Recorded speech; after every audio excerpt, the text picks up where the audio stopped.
What's up, guys? Yeah, I'm bald. So let's get past that. All right, so making what's gonna be hopefully a real quick video. Still to this fucking day, guys, one of my most frequently asked questions is how much power can Nippon racing pistons hold? I've talked about it at nauseum. Because I have so many different Nippon racing Pistons videos, it's kind of hard for me to single one out. So I just kind of make this one so that way from now on, when I get that fucking question, I can point to this one and I can just send it out.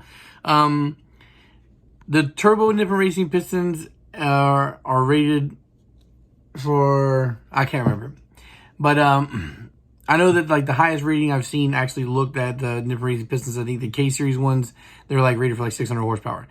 Here's my thing, guys. If you come to Chris, you got two options of pistons only through me. Like I said, I streamlined all my options so that way everybody gets the same price. I'm not just picking and choosing per build to try to save money or whatnot. If you got two choices. You got cast piston and you got forged. If you want cast, it's Nippon racing. If you want forged, it's Tron piston, right? So here's the thing. Even with the pistons being rated for the K series to be 600 horsepower, I say if you're going to cross 500 horsepower, a lot of the things in the game change, right? The clutch gets bigger and more expensive. The injectors get a lot bigger and more expensive. The fuel pump gets bigger and more expensive. The turbo gets bigger and more expensive. If you're going to cross 500 horsepower, go big. Don't go fucking soft. Get the forged pistons. We upgrade from Nippon Racing to Tron. Now, as far as the turbo pistons go for B series or whatnot, my safe stopping point is, again, 500 horsepower. That's when the game changes. Go forged at that point. Can they hold more? Yes. You need proper fuel to do that and proper tuning. But yeah, they can hold more. But again, if you're going to be doing things to reinforce your cylinder because the sleeves are a little bit on the weaker side and all this shit, then go with forged pistons. You have the option, you have the option to go with forged pistons. At that point, if everything else is getting so expensive, why are you nitpicking to go with $200 pistons? Now, with that being said, again, like I said, Nippon Racing is my go-to first option if you want a sub 500. 500 is my limit, I tell you, just because you're being super smart and playing it super safe. At that point, spending an extra $250 for pistons, it shouldn't be that big a deal if you want more than 500 horsepower. For the rest of you guys that want a simple build, just a piston rod turbo build, 500 or less, Nippon Racing. Now, I get people ask me all the time, well, how long do they last, all this shit. They'll be fine. As long as you don't have some kind of crazy shit happen, there ain't no reason why the Nippon Racing aren't going to hold you up to 500 horsepower. Even a little bit more, but like I said, play it safe. 500 or less, you should never have to worry about your Nippon Racing pistons. Now, then the other ones come in, like, the other options is like people, of course, nowadays want higher compression for boost or whatnot. So then you ask, like, well, what's these power rated for? What's that power rated for? So I talk to the man himself, talk to the big guy. Say, hey, look, man, like the ITR style piston, they're rated for, like 250 horsepower, 250 plus, it says. How much do you think we can really push on this? The guy wants, like 400 horsepower. What can we do? The answer was, 450 is something that has been done, and, it can hold the power. They rate the other pistons lower, just for the option of, again, like I said, some of the pistons are rated for 600, but I still say stop at 5.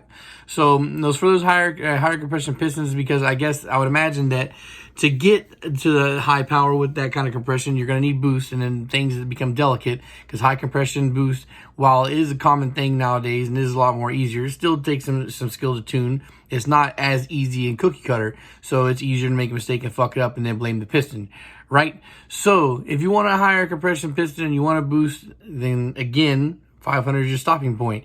You should, in the 400 horsepower range, I don't think that there's anything Nippon Racing is going to sell you that I'm worried about failing. Why? Because their performance is supposed to be like twice as good as OEM cast, right?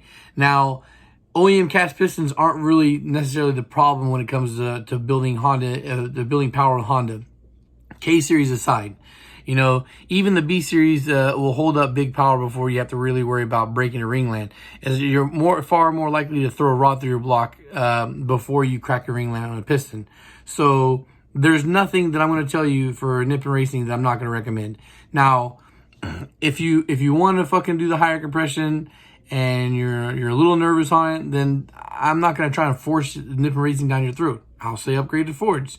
But at the same time, I'm not going to be scared to run a higher compression Nippon Racing piston for bigger power. As a matter of fact, I know I said I'm going to not really be focused on trying to do any project cars, but I do kind of, what I do low-key plan on doing is like building swaps on the side. And just, you know, build a block, put a head on it, trans, all that stuff until we have a full fucking swap for something to maybe do something. One of the things I'm eyeballing, because I have a lot of single cams right now, is think about doing a high compression boost for a single cam, which is something I've always talked about. P29 pistons on scat rods. Now, Nippon Racing makes a high compression piston that floats. You know, they have P29 pistons. So I'm not really worried about running high 400 horsepower on a single cam with those. So again, Nippon Racing, all Nippon Racing pistons, you know, I'm okay up to 500 horsepower. That's my take on it. And that's it. That's all I can tell you about it. I'm not gonna try and force you on it.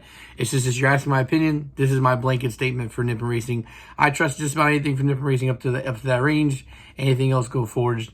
Don't nitpick the little bit of the price at that point. If you want to be really particular, because there's some people on here want some a lot of back rubbing and a lot of assurances, you know. But it is what it is. If at the end of the day, if you're so worried about it, like if you're hesitating and you're like, I don't know. And my first nudge is going to be like, hey, go for it. Then get forged pistons. Nothing wrong with that. But, I mean, if you're like, man, fuck it, let's do it. Then sure, I'm on board with that. That's exactly how I feel about it. It's not something I'm too worried about doing. And something I'll recommend if you want. All right, so that's it. That's all I got to say about that. Hopefully this will clear up a blanket statement for any time somebody comes to me asking about Nippon Racing pistons, how much power it holds and whatnot, and all that good stuff. All right, guys, the social media links are in the description down below. And... peace. Thanks for watching.